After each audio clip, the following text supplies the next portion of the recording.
Welcome to another episode of The Riffle, a podcast series brought to you by 10 Leaves.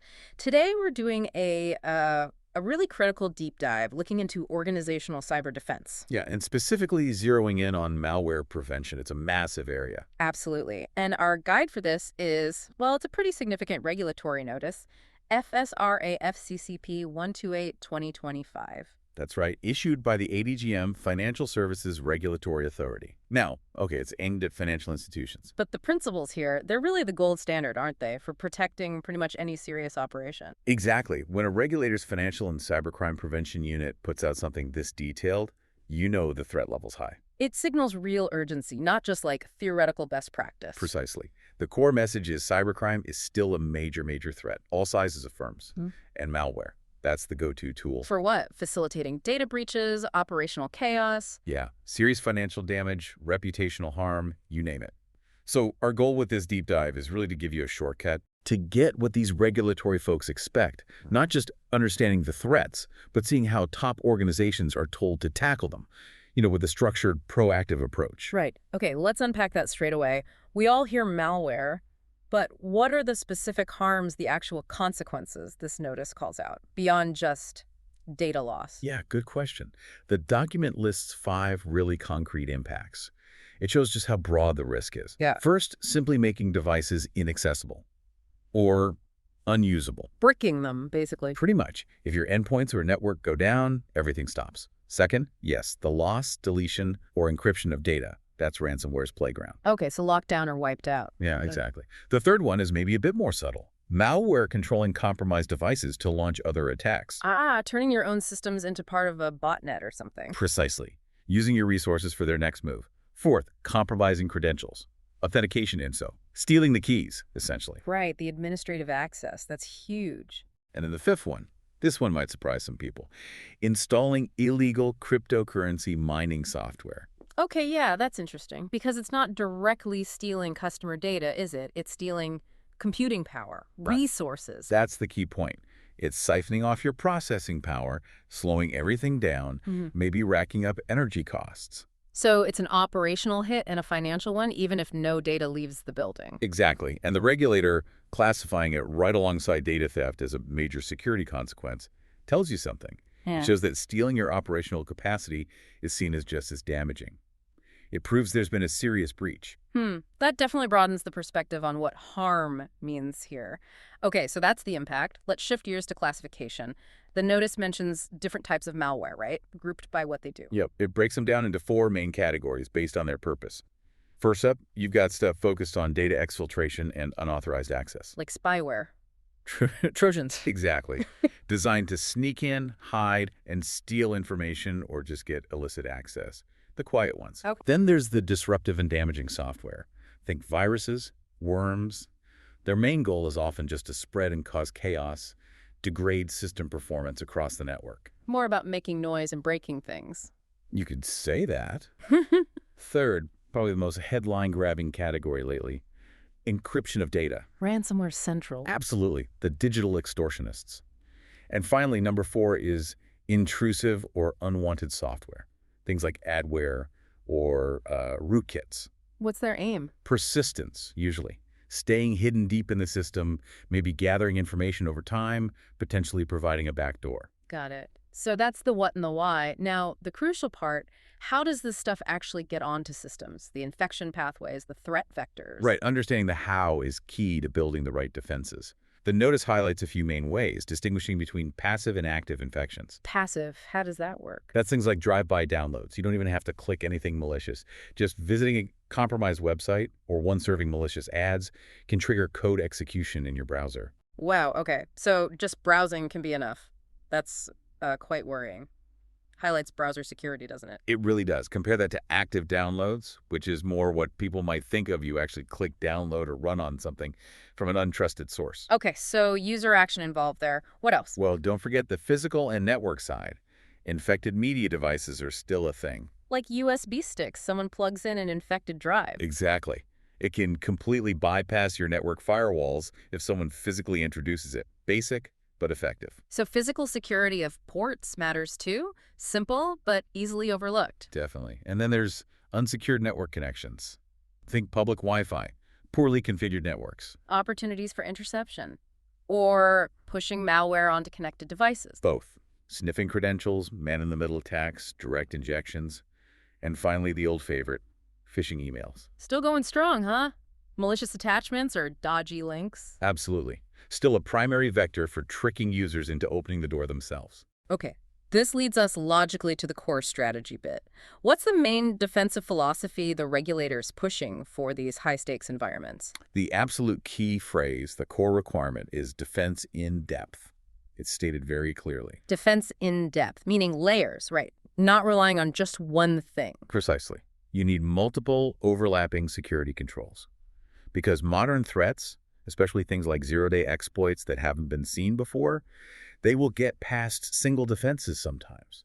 Like just having basic antivirus isn't enough. So if one layer misses something, The next layer down has a chance to catch it. It avoids having a single point of failure that leads to a catastrophe. It's fundamental. okay, that's the high-level strategy. Let's get practical. What's in the toolkit? What specific controls does the notice recommend to actually build that depth? Starting at the endpoint, the computers and devices themselves. Right. On the endpoint itself, they mandate installing robust antivirus software. That's baseline. But you said that's not enough on its own. Correct. The notice points out AV is mostly signature-based. It knows about known threats. So the second crucial proactive step is rigorous patching, keeping everything updated. Operating systems, applications, firmware. All of it. Patching known security holes as soon as updates are available is critical. And related to that, Automatic updates. yes, activate automatic updates wherever possible. But there's a big warning attached. Which is? You have to be aware of end-of-life products, hardware or software that the vendor no longer supports. Because they stop getting security patches even if new vulnerabilities are found. Exactly. So relying on old tech, even if it seems to work, means you could have massive, unfixable security holes. Regular audits are needed to find and replace that stuff. Okay, that's a really important operational point. Moving on from the endpoint itself, what about controlling what users can run or what comes into the system, access and filtering? Here, one of the strongest recommendations is application whitelisting. Whitelisting, not blacklisting. Explain that. Yeah, so blacklisting tries to identify and block all the bad software out there, which is an endless task, right? Whitelisting flips it. You define a list of approved applications, the only things employees are allowed to install and run. And everything else is blocked by default. Exactly. It only allows the known good. It's far more effective at stopping unknown or novel malware. It really defines a secure operating environment proactively. That makes sense. A much tighter approach. What about filtering threats before they even land in someone's inbox? Strong email filtering systems are a must. These need to be configured aggressively to block spam, known malicious senders, and crucially, filter out or quarantine executable file attachments. Things like .exe files attached to emails. Yeah, or scripts, common initial infection vectors, and linking back to the physical threat controlling USB drive usage. How? Just blocking the ports entirely? Wait. Or allowing only specific encrypted drives? It can be either, or limiting usage to certain personnel. The point is to manage that risk, stop random infected devices being plugged in. Right. Okay, let's pivot to the network perimeter and remote access. That's become a huge attack surface, hasn't it? Especially with more remote work. Massive. And the guidance here is pretty direct. First, disable remote desktop protocol, RDP, if you don't absolutely need it. Why RDP specifically? It's constantly scanned and attacked online. Brute force attempts trying to guess passwords are nonstop. So if it's not essential, turn it off. And if it is essential? Then multi-factor authentication, MFA, is mandatory. A password alone should never be enough for remote access. MFA everywhere. Makes sense. And controlling the actual traffic flowing in and out of the network. Layers again. First, basic but essential. Configure firewall rules properly. Use the features your firewall has. Block unnecessary outbound connections. Restrict access to known bad sites or risky categories. Maybe deny traffic from specific IP address ranges known for malicious activity. And controlling what comes in. That's about applying network controls. Filtering traffic allowed into your network from the internet. Defining what services are exposed, what ports are open. A strict perimeter. Okay. And this brings us to the more advanced monitoring tools, right? IDS and IPS. People sometimes mix these up. How does the notice distinguish them? Yeah, it clarifies their roles. Yeah. Intrusion detection systems, IDS, are like watchdogs. They monitor network traffic, look for suspicious patterns based on rules or anomalies, and then they alert you. So they tell you something might be wrong, but a human needs to step in. Generally, yes. They require manual investigation and response. They provide visibility. Intrusion prevention systems, IPS, on the other hand, are more like active guards. How so? They sit in line with the traffic, actively analyze it, and if they detect something mashing a malicious signature or policy violation, they can automatically block it in real time or sever the connection. So IDS detects and alerts. IPS detects and prevents. That's a good way to put it. Hmm. IPS provides an immediate automated defense against certain known threats. You really benefit from having both for comprehensive protection. Okay, last piece then. Recovery. Even with all these layers, something might still get through. Ransomware, for instance. What's the absolute fallback? The final critical line of defense mentioned is maintain offline backups. And the key word there is offline. Meaning completely disconnected from the main network, air-gapped. Exactly. Backups stored on the live network can be found and encrypted or deleted by the same malware that hits your primary systems. Offline or air-gapped backups ensure you have clean data to restore from that the malware can't reach. Which means you can recover without potentially paying a ransom. Essential for business continuity. Absolutely critical. It's non-negotiable for serious recovery capability. Right. So pulling this all together, what's the big takeaway for you, the listener, maybe not ready? Aren't they? Totally. The concept of defense in depth isn't specific to finance. And the controls we talked about, whitelisting, being careful with RDP, MFA everywhere, offline backups, these are just good practice for any organization that takes security seriously today. It sets a clear benchmark. This is what robust security looks like. It really does. Yep. It underlines that vigilance, adherence to these kinds of structured measures, that's what maintains security and stability, not just in finance, but really anywhere that data and operations matter. It's clear it's about disciplined processes, not just buying the latest tech gadget.